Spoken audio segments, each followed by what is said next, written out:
वज़ीर तालीम पंजाब राना सिकंदर हयात का कहना है कि सूबे में किसी भी सरकारी स्कूल को प्राइवेटाइज नहीं किया जा रहा। वज़ीर तालीम का कहना था कि इस सिलसिले में फैलाई जाने वाली खबरें बेबुनियाद हैं।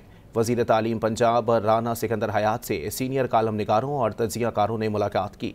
लाहौर में होने वाली मुलाकात में वज़ीर तालीम राना सिकंदर हयात ने वाज़ेह किया कि प्राइवेटाइजेशन और आउटसोर्स दो अलग अलग चीज़ें हैं और दोनों में फ़र्क है। वज़ीर तालीम ने कहा कि नाकिस कारकर्दगी के हामिल स्कूल्स को पब्लिक प्राइवेट पार्टनरशिप के तहत चलाने का फैसला किया है। आउटसोर्स किए गए तमाम स्कूल्स आज भी रियासत की मिल्कियत हैं। वज़ीर तालीम का मज़ीद कहना था कि मैट्रिक टेक्निकल का मार्च से आगाज़ कर रहे हैं। दुनिया भर में टेक्नोलॉजी के बदलते रुझानात की वजह से IT की तालीम ज़रूरी हो चुकी है। पंजाब हुकूमत और महकमा तालीम IT की तालीम पर खुसूसी तवज्जो दे रहा है। सूबाई वज़ीर ने कहा कि सूबे में कायम कॉमर्स कॉलेजेस को ई-कॉमर्स कॉलेजेस में तब्दील किया जा रहा है। ई-ट्रांसफर्स, वाइस चांसलर्स और CEOs की तैनातियों में हुकूमत ने तमाम सिफारिशें रद्द कर दी हैं, क्योंकि मेरिट और कारकर्दगी को हर इकदाम में तरजीह बनाया गया है।